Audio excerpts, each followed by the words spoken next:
நம்ம மாடி வீடு தோட்டத்தை காமிக்கிறேன். வாங்க போகலாம். இது வந்துட்டு பச்சை இலை. இது நிறைய மருத்துவ குணம் சார்ந்தது. இதை மூஞ்சிலெலாம் போட்டிங்கன்னா மூஞ்சி பளபளப்பாக இருக்கும். இது வந்துட்டு பார்த்திங்கன்னா வெண்டைக்காய். இப்போ தான் ஒரு பூ விட்டுருக்கு. நெக்ஸ்ட்டு வெண்டைக்காயெலாம் வருது. அதுக்கப்புறமாட்டிட்டு பார்த்திங்கன்னா புதினா. இதுவும் வந்துட்டு வெண்டைக்காய். இது பாருங்களேன், மல்லிகைப்பூ வந்திருக்கு. இங்கே பாருங்கள், கனகாமரம். இது பூ விட்டுருக்கு பாருங்கள். இது வந்துட்டு என்னதுன்னா மருதாணி. சின்ன இடமா இருந்தாலும் எங்கள் பெரியம்மா வைக்கலான்ட்டு நல்லா பெருசாக வச்சுருக்காங்க பாருங்கள் மருதாணியை. இதுதான் வந்துட்டு சீனி மிளகாய். இத்தினூண்டாக இருந்தாலும் செம்ம காரமாக இருக்கும். ஒன்று போட்டாலே போதும், நல்லா காரமாக இருக்கும். நல்லா குட்டி குட்டியாக வந்திருக்கு. இப்போ இது வந்துட்டு வாடாமல்லி. இப்போ தான் பூ விட்டுருக்கு.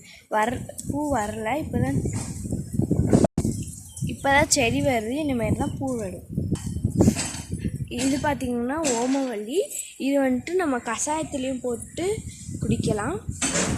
இது வந்துட்டு நார்மல் பச்சை மிளகாய். இப்போ தான் பூ விட்டுருக்கு. இதுதான் ரோஸ். ஆனால் இன்னமும் ரோஸ் வரல. இது பாருங்கள், குட்டியாக அழகாக கருவேப்பிலை வந்திருக்கு. இப்போ நான் உங்களுக்கு காமிக்க போகிறது சர்ப்ரைஸான மரம். இங்கே பாருங்கள், வாழை மரம். இங்கே பாருங்கள், உளுந்து செடி வந்திருக்கு. பாருங்கள் எவ்வளோ உளுந்து வந்திருக்குன்னு. இதான் உளுந்து செடி. நிறையா உளுந்து செடி வந்திருக்கு. இது கத்திரிக்காய் செடி. பாருங்கள் கத்திரிக்காய் எப்படி விட்டுருக்குன்னு. இது விதைக்காக விட்டுருக்காங்க. ஃபைனலி முல்லைப்பூ செடி இருக்குது பாருங்கள். நீங்களும் இடம் இல்லைன்னு கவலைப்படாதீங்க. நீங்கள் மாடி தோட்டத்தை இந்த மாதிரி வச்சு நீங்கள் வந்துட்டு தோட்டமாக ஆக்கிடுங்க. தேங்க்ஸ் ஃபார் வாட்சிங்.